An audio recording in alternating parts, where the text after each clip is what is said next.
Pakistan stock exchange में तेजी, कारोबार के दौरान 2000 से ज्यादा पॉइंट्स का इजाफा हो गया। एक मौके पर 100 इंडेक्स 1,10,950 पॉइंट्स पर जा पहुंचा।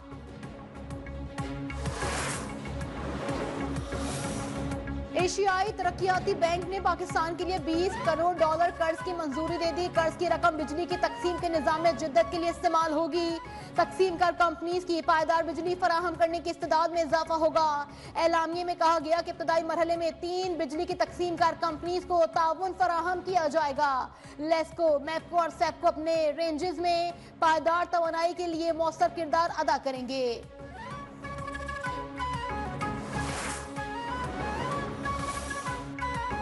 पाकिस्तान ताजिकिस्तान के दरमियान 7वां मुश्तरका कमीशन इजलास। वफाकी वजीर तवानाई उवैस लगारी का कहना है कि पाकिस्तान और ताजिकिस्तान के दरमियान गहरे दोस्ताना ताल्लुकात हैं। पाकिस्तान तुर्किया के बाद दूसरा मुल्क था जिसने 1991 में ताजिकिस्तान की आज़ादी तस्लीम की। पाकिस्तान ताजिकिस्तान के साथ तिजारती ताल्लुकात बढ़ाना चाहता है। ताजिकिस्तान को वस्त एशिया में अहमियत हासिल है।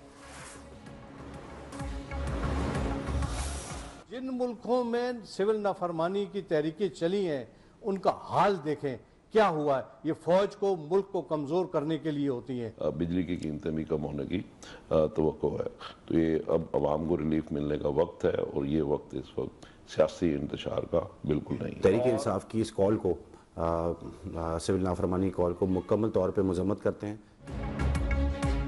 पाकिस्तान के सनतकारों, ताजिर यूनियंस और इकोनॉमिस्ट सिविल नाफरमानी तहरीक के इंदिए के खिलाफ सरापा एहतजाज। पीटीआई इकदाम की सख्त अल्फाज में मजम्मत। तहरीक के ऐलान को मुल्की मईशत के लिए जहर कातिल करार दे दिया।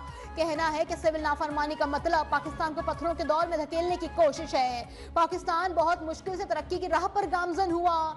धरने और इंतशार की सियासत मुल्की मईशत का गला घोंटने के मुतरादिफ है।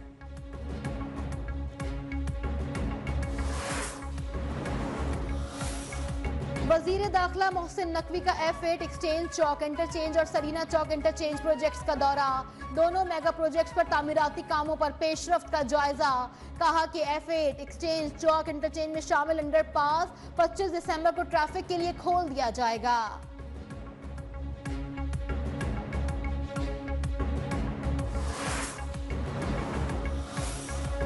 मदारिस की रजिस्ट्रेशन का मामला। जमीयत उलमा इस्लाम का स्पीकर कौमी असम्बली को खत।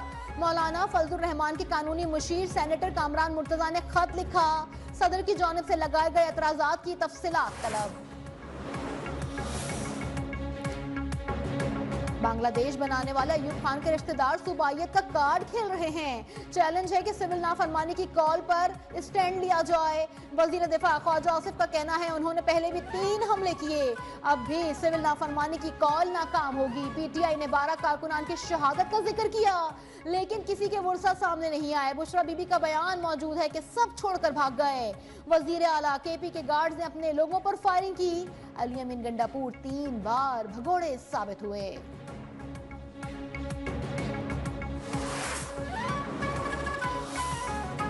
इलेक्शन कमीशन का अहम इजलास आज दोबारा तलब। ECP, law wing Khyber Pakhtunkhwa, senate election, Islamabad बल्दियाती इंतखाबात और मखसूस नशिस्तों के मामले पर फिर ब्रीफिंग देगा।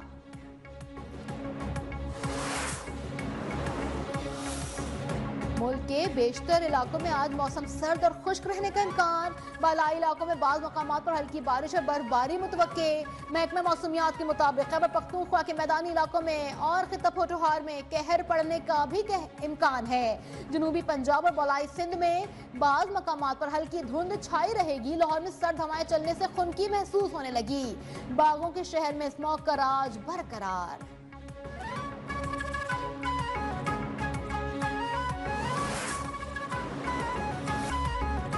शाम में मौजूद 250 पाकिस्तानी ज़ायरीन में से 79 बैरूत पहुंच चुके हैं। जल्द वतन वापस लाया जाएगा। वफाकी काबीना इजलास में वजीर आजम शहबाज शरीफ को ब्रीफिंग।